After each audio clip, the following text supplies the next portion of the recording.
Brother, I am Aston Adam Mbaya, and I would like to share the divine experience of my visit to the first city of paradise. Brother, we entered the abandoned city and there was no one inside. The Golden Kingdom was empty with its wealth and precious stones.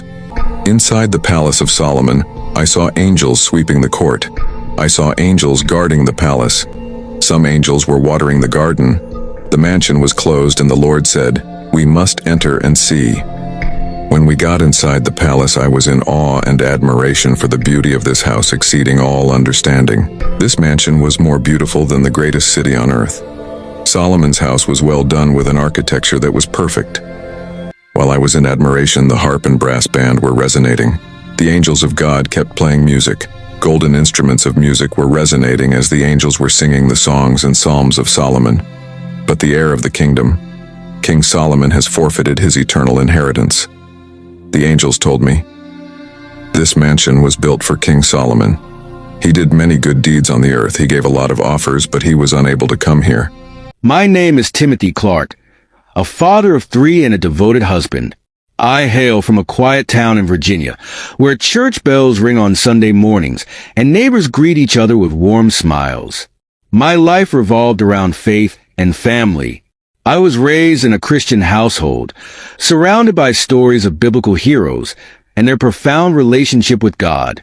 As a child, the tales of King Solomon, his unparalleled wisdom, wealth, and devotion to God fascinated me. My parents often reminded me that Solomon was the epitome of how God's blessings could manifest in a life surrendered to him. Everything changed during a near-death experience. A car accident on a rainy evening left me teetering between life and death. I recall the moment my consciousness faded. My physical body was still in the car wreck, but my spirit was pulled into a realm I had only read about. It was not heaven, as I had hoped. Instead, I found myself descending into a place of unimaginable despair and torment, hell. In this realm, I saw visions that would haunt me forever. Among these was a figure that seemed out of place in such a grim setting. It was none other than King Solomon. At first, I doubted my senses. How could the man who had been the wisest of all kings, the builder of God's temple, and a man chosen by God to lead his people, be in hell? This was the same Solomon who had once prayed for wisdom instead of riches, who had authored Proverbs, Ecclesiastes, and the Song of Solomon. As I approached the figure, the realization of who it was struck me like a thunderbolt. It was King Solomon, the man who had built the temple for God and was known as the wisest person to have ever lived.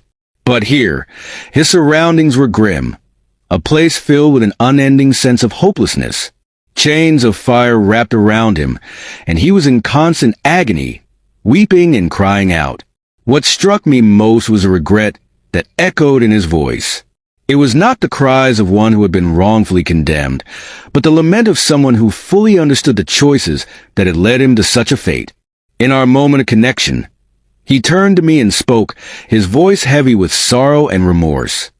The story of King Solomon is indeed a fascinating one. He is known for his wisdom, wealth, and building the magnificent temple in Jerusalem. However, his later years were marked by certain actions that were seen as unfaithful to God's commandments. Here are a few points to consider regarding why some believe Solomon may not have made it to paradise. Idolatry. Solomon married many foreign women, which led him to turn away from God and worship other gods. This is detailed in 1 Kings 11, 1-10. Despite his wisdom, Solomon's heart was turned away from God by his wives, leading him to build high places for idol worship. Disobedience. His actions directly contradicted God's commands. In Deuteronomy 17:17, kings of Israel were instructed not to take many wives or accumulate excessive wealth, lest their hearts turn away from God. Solomon disobeyed these instructions, which were intended to keep the kings focused on their service to God and the people. God's judgment.